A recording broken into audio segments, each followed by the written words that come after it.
All right, we are back here on the podcast. Champ Week here. We got a lot of fun around the country. Local interest here, obviously, the Big East Tournament. Join me today to talk about that and some of the other local angles of interest in the college basketball scene. Great friend of the podcast, covers college hoops for the New York Post. Zach Braziller is here. Zach, how are you? Good. What's up, man?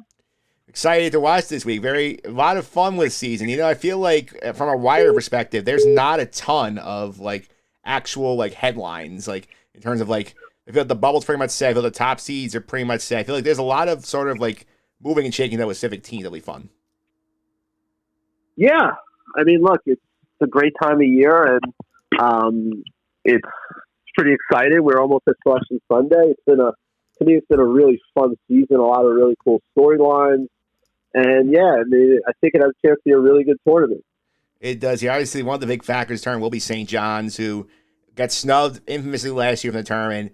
This year, they are going to have a shot to be on the 2 line on Selection Sunday. Rick Pitino's got the vintage, defensive-oriented team that's been lost its 4 games by a combined 7 points. You've been following St. John's closely this year. What's your takeaways from what you've seen out of them?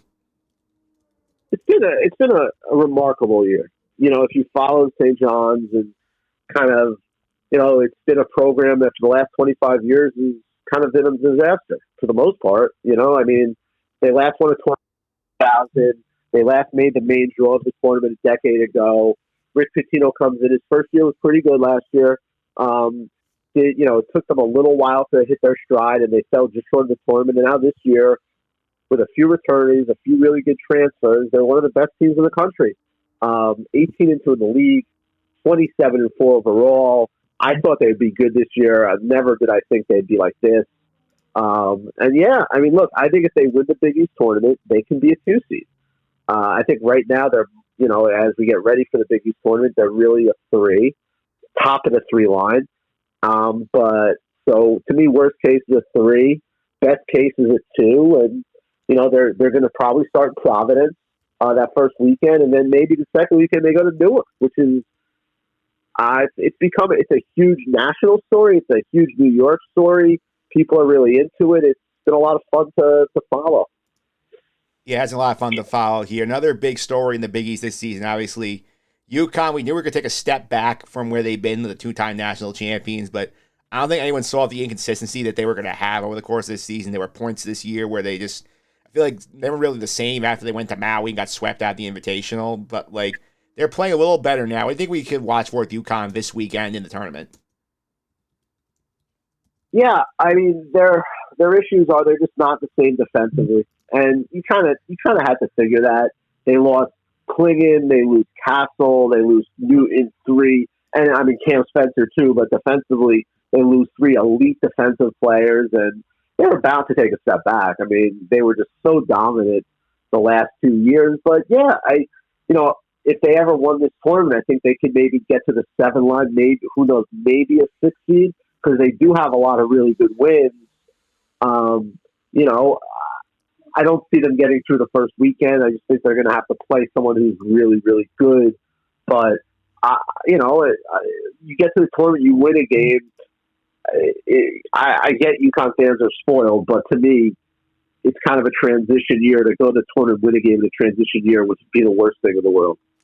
Yeah, that's true. I know obviously people say UConn disappointed because they have, obviously very high standards after back-to-back championships. But I think looking in just this area, I think it's hard to argue that a team like Rutgers is not a bigger disappointment, considering that they had 2 of the most high-profile recruits in the country outside Cooper Flagg, and they had to fight nail just to get in the Big Ten tournament and basically have no shot of doing anything really postseason-wise after that. It's been, I mean, if you're a Rutgers fan, it's been the absolute worst case scenario. I thought they were a little overrated coming into the year because they just didn't have the pieces around them. And, it's hard to win with freshmen. Duke's winning with freshmen, but Duke has a transcendent freshman. They have 2 or 3 other big time freshmen. They have some good upperclassmen. They surrounded them with good role players. But yeah, I mean, Rutgers is it's been a mess. They really didn't hit the portal well, nearly well enough to have the kind of year they needed. It'll be really fascinating to see kind of where they go from here. Obviously, Bailey and Harper are going to be gone, And Peichel the last few years has not done a good job. I think he's a good coach. It's just he has not adjusted well to the times. And some of that's money. They don't have a lot of NIL. And you really saw that in the portal. It's going to be really interesting to see kind of where Rutgers goes. I mean, could they go out and get some good players in the portal? I do still think they have a few decent freshmen. So we'll see. Yeah, it's funny because I was talking to like my friend Troy Moriel last week. I know you've talked to before in the past about the Rutgers thing, and he said like honestly, like when you have this kind of year, when you have like probably the best recruiting class in the history of the program, and like you have to fight just to get into the Big Ten tournament. You wonder if this is the kind of year that will put Peichel on the hot seat going forward. Not that he deserves it, because I know he's a good coach, but like that raises red flags in terms of like what you could be dealing with. Yeah, it's been. I don't think he's necessarily on the hot seat, but yeah, it's been It's been an incredibly disappointing season. Incredibly disappointing. You know, to barely even get in the Big Ten tournament, to not be anywhere close to the bubble. Some of the losses they had.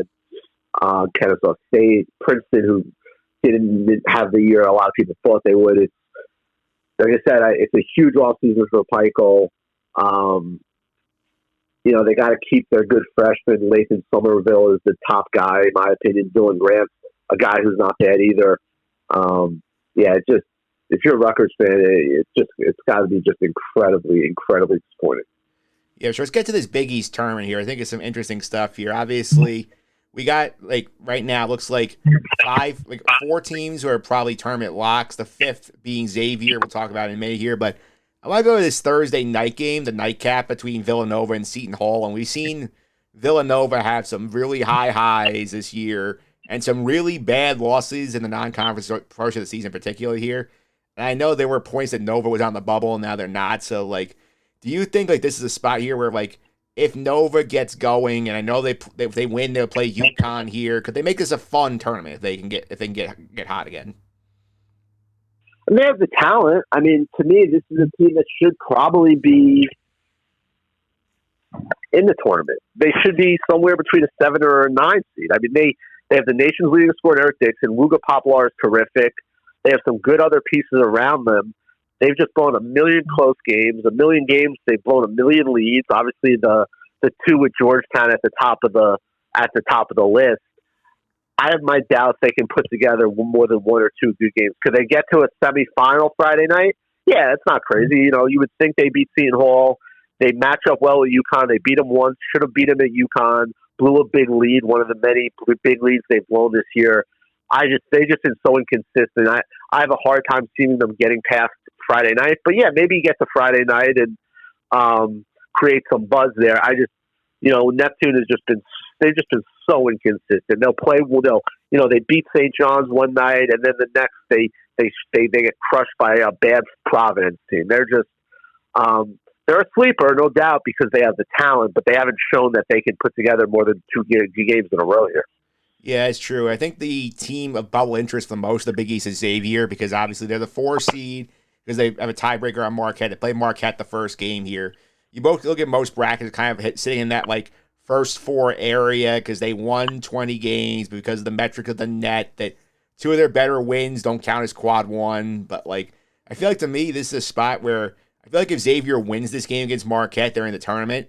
And if they're not, I think they're in decent shape, unless the bubble has a massive contraction like it did last year. Yeah, I think Xavier's got to beat Marquette. I think Xavier beats Marquette. They're pretty safe for the most part, but I think they got to win this game. You never know what's going to happen with bid stealers and how other bubble teams fare, but I think Xavier finds a way here. You know, it's a shame that they lost their transfer big guy in the summer to a knee injury, Trey Orr from Long Beach State, because that's really what they're missing. They're missing that rim protector, rebounder, shot blocker, and it's really kind of, if they have him, I think they're probably a top 25 team. I really do. I like a lot of their other pieces with Conwell and Fremantle. I think they're a legit sleeper chance. They gave St. John's a lot of problems at the Garden when they played. I know St. John's crushed them in Cincinnati, but I like them to beat Marquette, and I think, and then you never know what can happen against St. John's. But, yeah, I think Xavier's the one team, if you're looking for someone outside of the big 3, that can win this tournament. Yeah, and Marquette's an interesting one to consider here too, because this is a team that was like in the top 10, top 15 most of the year. They've really tumbled down the stretch. I know Cam Jones has had his moments, but like I feels like they're sort of like getting like heading the wrong direction at the wrong time here. So like, do you think this could be a spot where like Marquette's kind of like one and done here, and then goes out early in the actual NCAA tournament? It's uh, it's a big question. Marquette hasn't played great. They really haven't beaten anyone good lately. They still have one of the best guards in the country in Cam Jones. David Joplin's terrific on the wing. Ben Gold has played much better of late. Their center, who was really struggling there for a while. They played really well against St. John's and couldn't close the game out on Saturday. I'm not sold they're just a one and done. I'm not. I think their style is tough to play against when you're not used to seeing it. Their defense on the perimeter is terrific. Stevie Mitchell is one of the best on-ball defenders in the country. I'm not saying I'm confident they could make a run in the tournament, but I don't know if I think they're going to be a team that a lot of people are going to pick against, and a lot of people are going to kind of maybe regret picking against them. I'm not saying they get to the second weekend, but they're probably going to be around a 6 seed, maybe a 5 seed. And I think they're one of those teams where people are going to jump on the upset, and it's going to be one of those, well, when they're up by 15 in the second half, why'd everyone pick Marquette to lose? They have Cam Jones. He's awesome. Yeah. So I'm not quite on the bandwagon of they're definitely going to be one and done. I think they're better than people think. I think their style is tough to deal with for the first time. They've had some inconsistency here in the second half. They struggle rebounding the ball. They're not great inside, but they still have they're still absolutely great on the perimeter. And I think, for an 11 or a 10 or a 12 seed, whoever they get, they're going to be a very tough team to deal with. Yeah, and another thing is thinking about the Big East tournament here is that like we have obviously you look at the standings, you're shocked. You look at Creighton's the number 2 seed in the Big East, and like they're kind of flying under the radar compared to the other two big name teams here. They've barely been ranked this year. They have some interesting pieces here. Like, what do you think about Creighton here? Like, do you think they can make noise in this tournament, in particular in the Big East tournament? Because I know they're lined up that like they would get the Georgetown DePaul winner in the quarters and potentially get UConn on Friday night if they get there. Yeah, I think a Creighton UConn game would be absolutely fascinating. Creighton beat them at UConn, then UConn won at Creighton with McNeely going off for 36 or something. I think that's a really, really interesting matchup. UConn really doesn't defend the 3 well, and Creighton could really shoot the 3.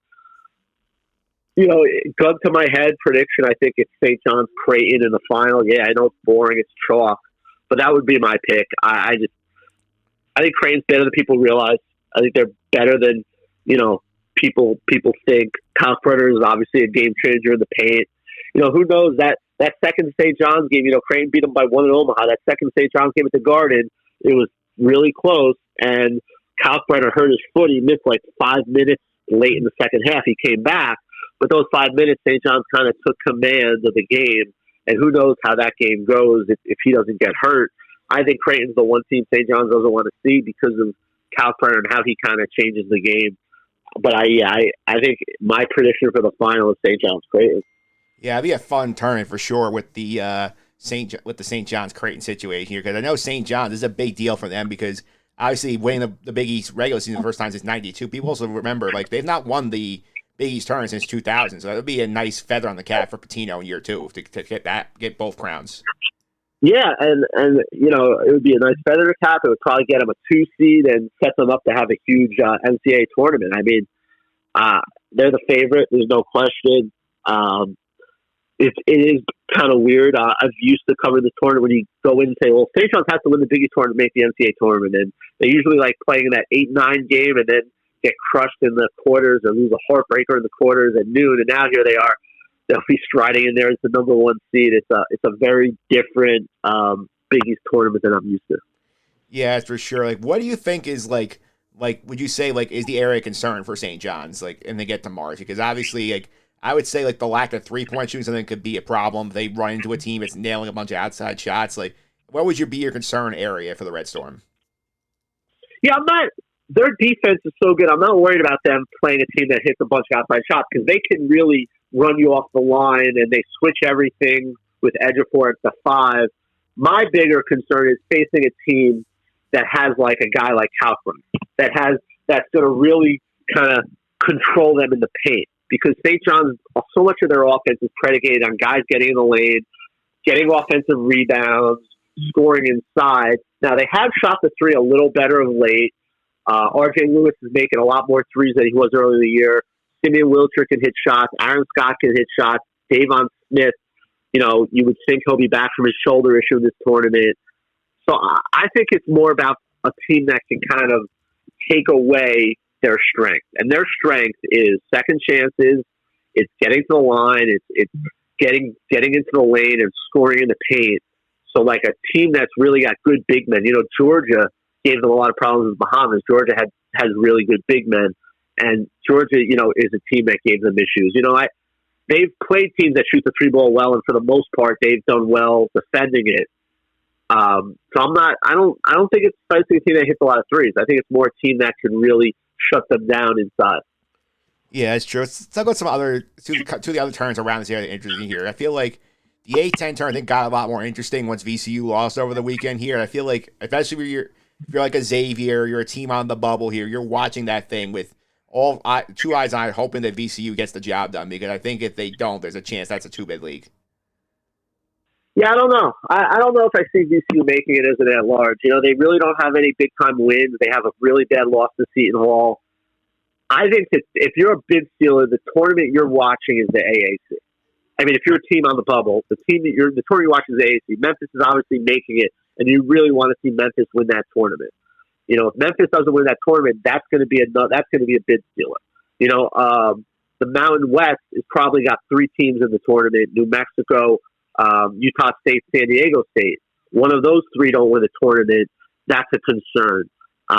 Those to me are the 2 leagues you kind of watch for bid stealers. I think the A-10 is a 1-bid league. I think Dayton had too many bad losses. VCU doesn't have enough good wins. I think it's the AAC, and I think to a lesser extent the Mountain West. Or if you're a Xavier, if you're in Arkansas, someone like that, maybe even in Indiana, although I think Indiana's probably a little bit safer. You're watching the AAC and the Mountain West and hoping the top seeds win. Yeah, I think it also in terms of our other tournament around the area here, it's interesting here, like the Metro Atlantic tournament down in AC. I think obviously very interesting setup, because like they feel like there's no real dominant team down there, and like you have 3 teams at the top who might be looking to break long-term streaks, whereas like Quinnipiac and Merrimack have never gone. Marist hasn't gone since '87, so I think you could be in for a lot of chaos down there. Yeah, I mean, Quinnipiac had an awesome year. Tom Pecora, the former Fordham and Hofstra coach, was the coach of the year. Iona really got hot late. They're the 4th seed. That Iona-Manhattan game is interesting. Manhattan has one of the best players in the country in freshman Wilson Knorr.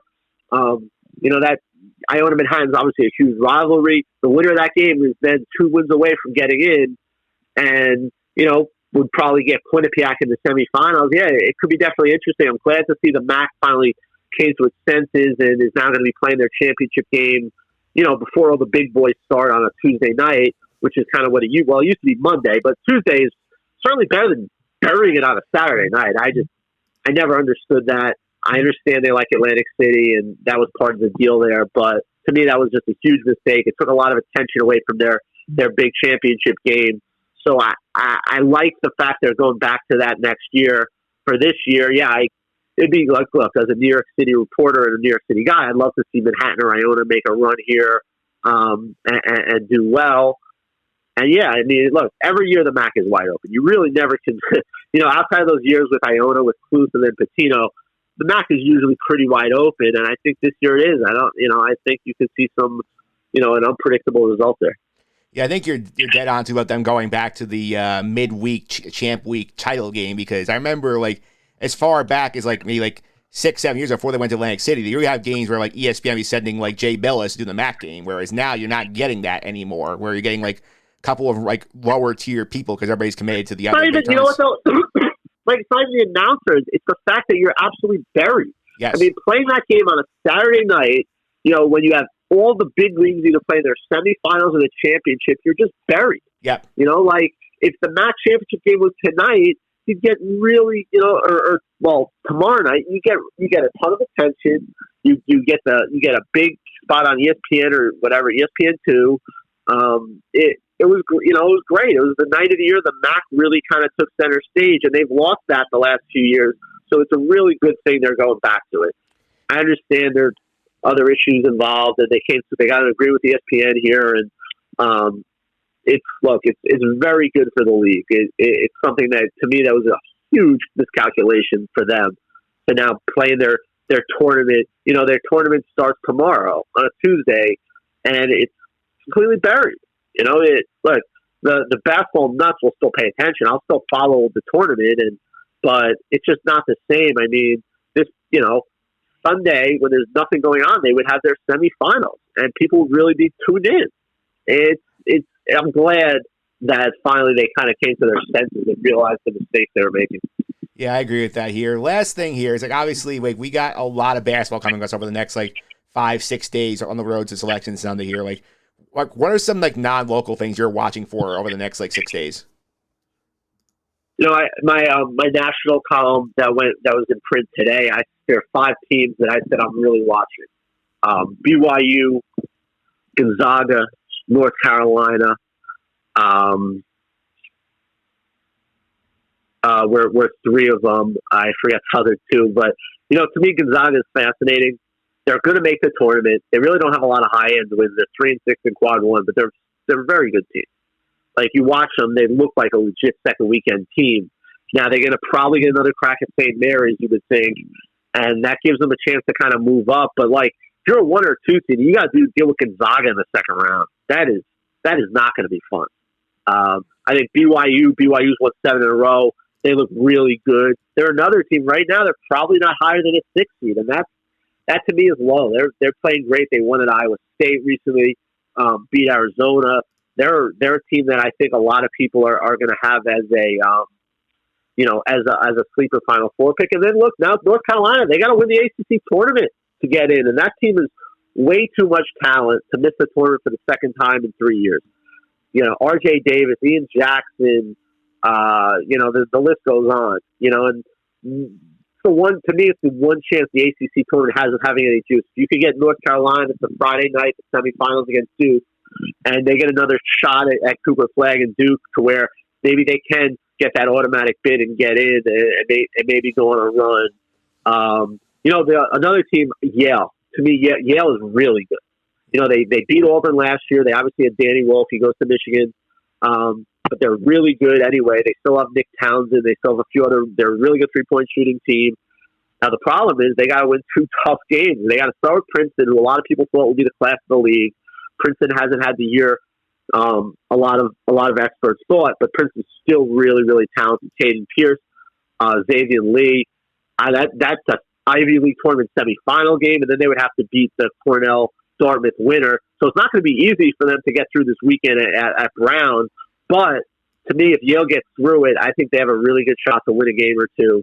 They're, to me, a really fun team and a really talented team. So those are just some of the teams I'm keeping an eye on. I think it's going to be a really interesting week. I always love championship week. Look, the NCAA tournament's the best, but championship week is a close second. Everyone has a shot, basically. Look, last year NC State wasn't even going to be in the postseason. They win the ACC tournament, dramatic fashion. They go to the Final Four. That's the kind of thing that can happen if you get hot at the right time. Yeah, I think for me, the intrigue, I agree with you on some of these teams you mentioned here.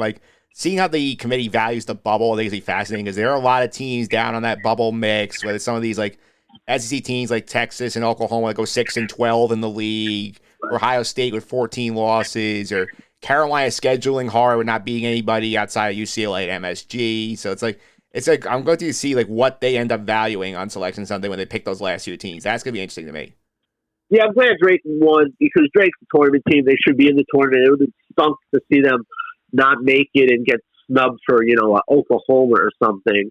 To me, the more mid-major teams, the better. I don't think Texas is getting in unless they make a run in the Big 12. Oklahoma, to me, is kind of right on that cut line. They probably got to win a game or two. Xavier's got to win a game. Yeah, it's going to be really fun. Really fun, Zach. Thanks all the time. Really appreciate it. People want to follow you on social media and keep up with your coverage. How can they do that? I'm on X, Twitter, NYPost_Brazil at BRAZILLE. Yeah, so that's it. Yeah, so that'll be fun checking out and keeping an eye on all the college basketball stuff on the next few weeks, Zach. Thanks for all the time. Really appreciate it. All right, have a good one.